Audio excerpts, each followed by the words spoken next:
Kermit.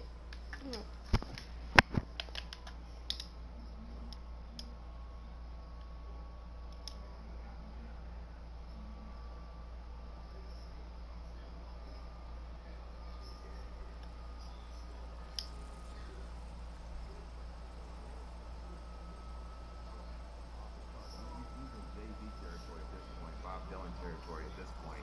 It's bigger than black and white. It's a problem with the whole way of life. It can't change overnight. That's a whole political theory. That's college. I mean, to understand it's not just a racial issue. It's a whole bunch of other issues going on. It takes time to change things. There's a level of wisdom there.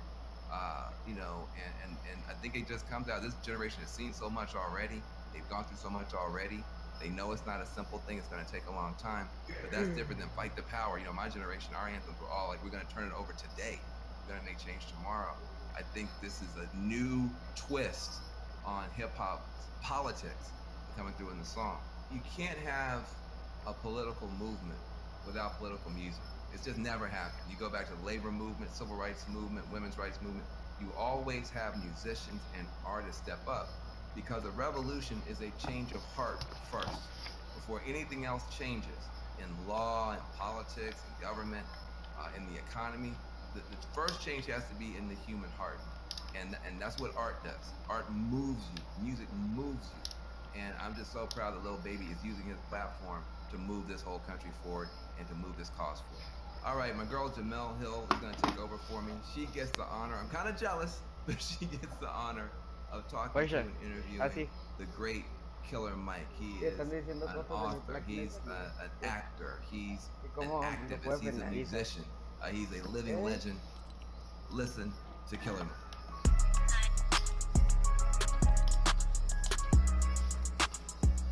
I hope everybody out there has just been taking copious notes, gaining a lot of knowledge, taking some screenshots, because there's just been a lot of really good nuggets that have been shared.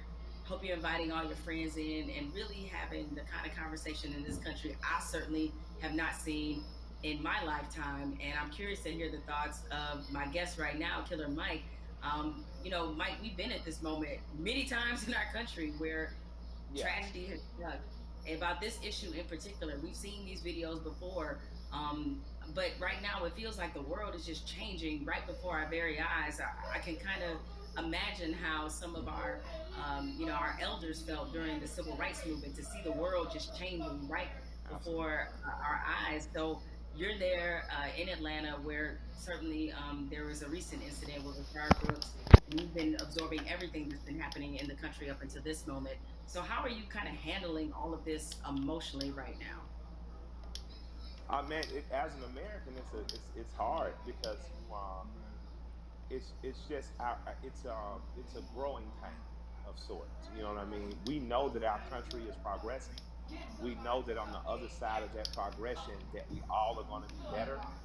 I think our community and people who are essentially descendants of the cornerstone of this nation, and the cornerstone of this nation is the Constitution is important, the founding fathers was important, but free labor allowed all that to stand. And as the descendant of a slave, and then when I say descendant, I don't mean anything long. My great grandmother taught me how to sew a button on a shirt as she was sewing blankets that we still use in my house. Her mother was born enslaved. So that's how close slavery is. I know how to sew a button because a slave taught her child to, and that child taught me to. That's how close. So I think that I'm excited that progress is happening, but I know on the other side of that progression, Breonna, Mr. Floyd, brother that was killed here, there are martyrs, and we've long been martyrs for the progression of this country. And I hope that as we enter into another martyrdom, another black person has died at the hands of the state. I hope that we enter this coming out determined to see justice on the front end, and not only when we're angry. I hope that coming out of this, the young people that are in the streets organizing continue to organize in the time of peace, like they are in time of war, because they're organizing effectively. They're causing systemic change in the immediate and not some protracted campaign. And I support that. And plot, plan, strategize, organize, and mobilize. And as long as you keep doing that, you're going to capitalize off the gains that you're making. And I appreciate And I don't mean capitalizing monetarily. I mean, these kids are capitalizing, progressing. Organizers on the ground level who've been working for years to campaign around police brutality and violence have in an instant been able to organize people to progress law. Yeah, it's been a lot of impressive moments. I mean, you mentioned about how the young people, they're so organized. Because I think about the progression from, say, Ferguson to now, and it's been pretty Yeah, outstanding when you think about it. What has impressed you the most about what you're seeing right now? what has impressed me? That in '92, we rioted in Atlanta. There were riots in other cities. There were riots in Los Angeles. But there was such a stronghold on information. Local news wouldn't let what other cities know until after it was over. What's impressed me is the ability to use technology. We haven't gotten as efficient as Hong Kong, but it's coming. You are seeing at a day and age where in an instant people are able to mob on a place. People are able to say what needs to be said and go and get votes. You're seeing in an instant what our grandparents were able to do. Like we have a house party app in which people can sit down on that house party app. You can organize with those 8 people to know what are we going to do in school, what are we going to do in local school boards, what are we going to do with city council. Our grandparents used to have to do that in the basement. Now you're able to do it over your phones and organize effectively and immediately. So I'm impressed by the level of organization I've seen. Because when I was an organizer at 15, 16 years old, we'd have to literally meet for 30 days to plan something that you might strike that might be 3 hours or even 30 minutes, but you're constantly there. These kids are able to do it, and these young people and these organizers are able to do it in a blink of an eye. But that only happens when you train like Floyd Mayweather. Organizers are like Mayweather. They never not training, and I think that these are the people, again, that we should be looking to follow in these times. But you dropped a mention of the House Party app. Mike, are you on House Party? You use it? I just found out about it. I got the cool people in my life helped me to what's new. The 2 apps I'm most interested in right now are House Party, and there's an app called Convos that allows me to speak directly back and forth with people. That's a lot cooler than sometimes Twitter where stuff gets lost in translation. But I'm still over there tweeting with the angry moms and dads. Shouts out to the old folks. I think about where activism was on this issue in particular when Ferguson happened, and looking at it now, and while there was definitely a lot of positives that came out of Ferguson, particularly the Black Lives Matter movement. Seeing the level and the difference is that clearly there was a lot of lessons learned there, and they've applied them now, and so it definitely seems much more cohesive, and that's been impressive. What has impressed you about what you're seeing, especially from these young people who really have seemed to seize this moment? What I've seen be most beautiful about this time is kids have the ability to adjust and move and be like water. They're truly plotting, planning, strategizing, organizing, mobilizing. The skateboard kids came in. Usually you would see in the 60s, black people look like me. We'd make public protests. We'd get our heads split open. Sympathetic whites and allies and people who truly believe in freedom, justice, and equality entered the stage. Now, not only are you beating black people, you're dragging off white people. And it became a tapestry, a unified front to give us our most basic civil rights and acknowledge our human rights. That tapestry is happening again, and it's happening in a bigger and better way. I was talking about those skateboard kids. I saw those kids first come in as defenders. When police were hacking with people with batons, they held up the skateboards to protect them. Most kids who skateboard, my kids skateboard, because most skateboard kids in the South don't look like me, right? But I saw the skateboard community literally come in and save protesters from beatings, and then they got really frisky and they started attacking back. And I was like, this is, although I don't want violence in the streets because those kids deserve to grow to be adults without being soldiers against the state that their parents pay taxes to. It impressed me that the proletariat showed government that you work for us. And in this moment, we are exercising our right to make public display of the evil that is happening. It makes me proud that I live in a country that has long promised equality, rarely given it to people who look like me. People who don't look like me defended. You made an interesting note and observation about the skateboard crew, and I think anybody who's watching has noticed that it's not just black people who are out here protesting. No, it's not. It's a tapestry of people. It's a tapestry of people. The Amish. The Amish. Yeah. Wasn't that I didn't crazy to even know see? the Amish saw the news. Yeah. I was thinking, who told them? Right? Yeah. I was like, how did they I was right? I was So I was so impressed though. I was so yeah, thankful. My heart was very filled with impressive. joy. Yeah, so you're seeing all these different types of people that you never thought this issue would resonate with them. It kind of reminds me of your music. Your music is unapologetically pro-black, unapologetically, Yes, right? But absolutely, yet, when absolutely. you look at a Killer Mike fan, it's across multicultural section of Yes. people. Why do you think your music is able to resonate that way, despite the fact that you are also clearly talking to your people?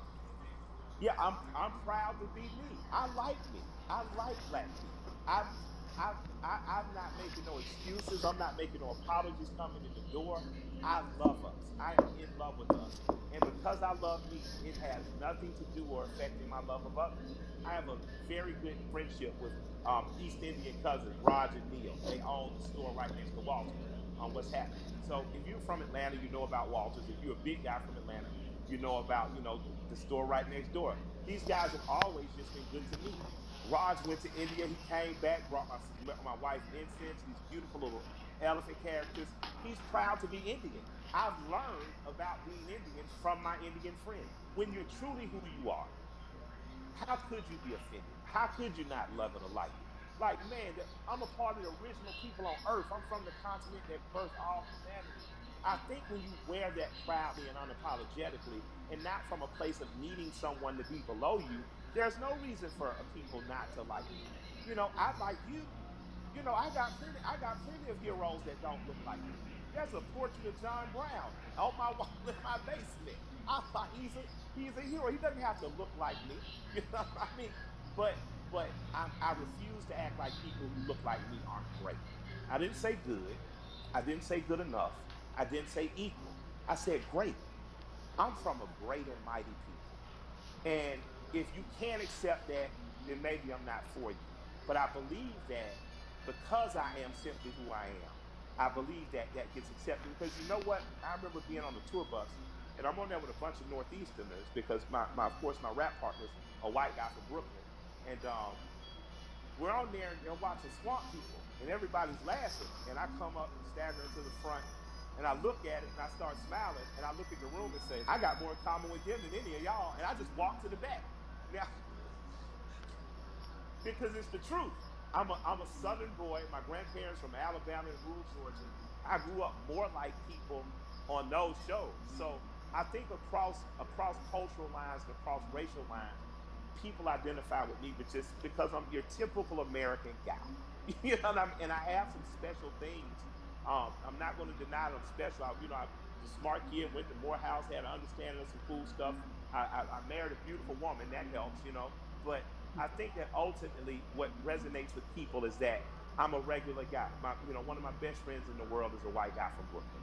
So I think that people understand that I have the ability not to look past your race or ethnicity, not to look past who you are culturally, but to look at it and love it and learn from it without wanting to co-opt it or be it. What you're talking about in a very succinct and robust way is really allyship, and that's been a Absolutely. word that, yeah, you have a lot of, it sounds like you have a lot of really great allies that are in your life now. In this moment, I've gotten the question constantly, I assume you have too, about how to be an ally. What do I have to do? Right? I've had so many conversations with white people, like really good friends of mine, in the last Yeah. 2 weeks, where all right, guys, I appreciate your enthusiasm, but Yeah. Look, hold on. Hold on. hold on a second, just relax. But Absolutely. I, nevertheless, that being said, is that, what would you say to somebody who wants to not only be an ally but be a good ally? you want to be a good ally in this moment, white corporation, white person with the means, that's a worthy allyship. On a ground level, if you're just working hard every week, you don't know what to do, you're an electrician, you're a plumber, grab one young man who doesn't look like you, a young woman, and teach them that trade. That's allyship. Allyship isn't just throwing the money, but if you got the big money, put it towards somewhere. But on a very real and basic level, my son had an accident with a man named Keith. I bought my son a car. My son Malik, with a very pretty girl in the front seat, rear-ended this guy Keith. He calls me. I pull up to Keith and the police officer. I say, if he'll allow me to handle this privately, I just don't want to call my insurance company because, I had just got in an accident, but I drive fast. My son, Keith, in good faith, gave me the opportunity to do that, and me and this man became friends. I'm literally friends with this white man who told me about Atlanta pre-white flight and desegregation, who's taught me about fatherhood and the importance of presence in your child's life. That doesn't happen if we're not open for it to happen. So an allyship with white people doesn't have to be an organization of saving the world, but you do have to do what me and Keith did. You do have to, on blind faith, trust someone who doesn't look like you and allow that person to educate you. So an allyship is not just calling your black friends saying what I do. It's going to black organizations that might be local and saying, what am I doing? It's calling your friend and saying, what's the next thing you're doing? And I want to be an extra set of hands. Doesn't mean you get to go to the black people meeting, but it does mean that they say, I'm going to feed people on Skid Row. You show up. And you show up with empathy and care, you do it. And I'm going to tell you, we need doctors in that space. We need lawyers in that space. We need legislators in that space.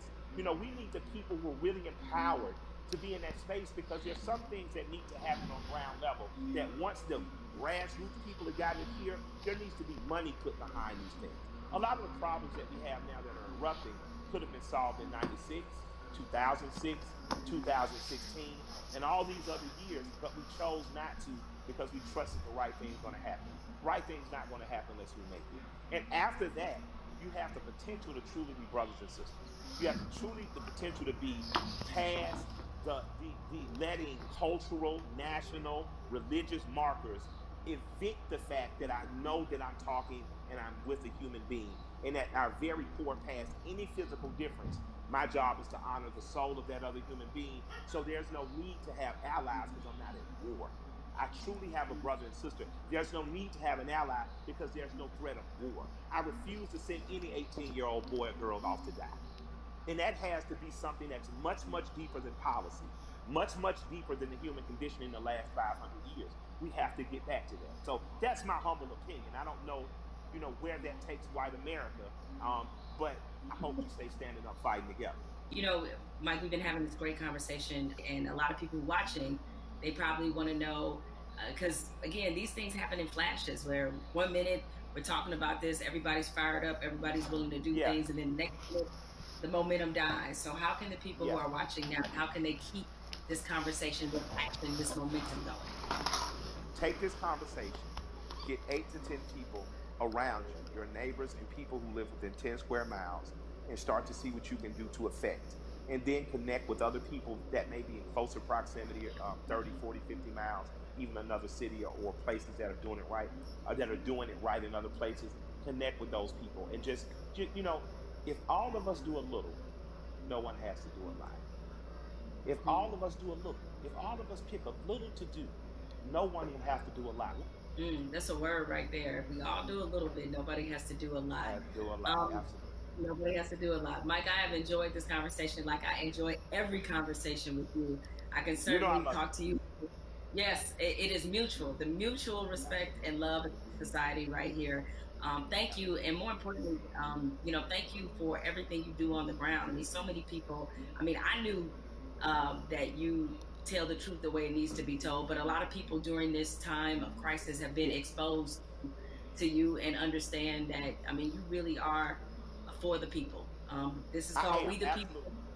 This is you all day long. So thank you for all the work and all the inspiration, all the words, everything that you're adding to this conversation, and more importantly to this action.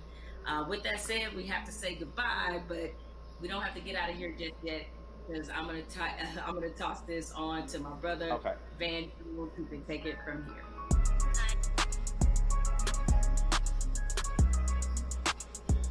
Jamel and I, we spent the past hour, we've been talking to Killer Mike, we've been talking to Elaine Welteroth.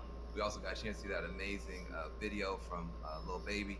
Jamel, what did you get from your conversation with Killer Mike? And more importantly to me, what do you make of this moment that we're in? The one thing you can always expect from Killer Mike is blunt honesty. I think that's why a lot of people look at him as a really credible voice right now. He's honest about what he knows and honest about what he doesn't know. So I think when you have those elements, that's going to always make for a pretty good conversation. I'm with you. This moment at the same time is welcome. It's also a little bit surreal in terms of what took us so long to get here, to make sure that we're not always starting from ground zero every time we have to have a significant conversation about race in this country. Why do you think it's different this time? Because I mean, there have been videos before, and yet people still now act like they're shocked. Help me understand what's different this time from your point of view. What's your theory? It's two things that I think stood out about the George Floyd video. One, there was no yeah but. And granted, in my mind, we've seen videos where there was no yeah but people nevertheless invented a yeah but. But in this one, there really wasn't one, even if you about to do? Armstrong trying to stretch and find one. There just To wasn't where? one. What always has just Can I go with you? is the look on this Alright. officer's So, face Mom, I as did the smart thing. Well, I'm getting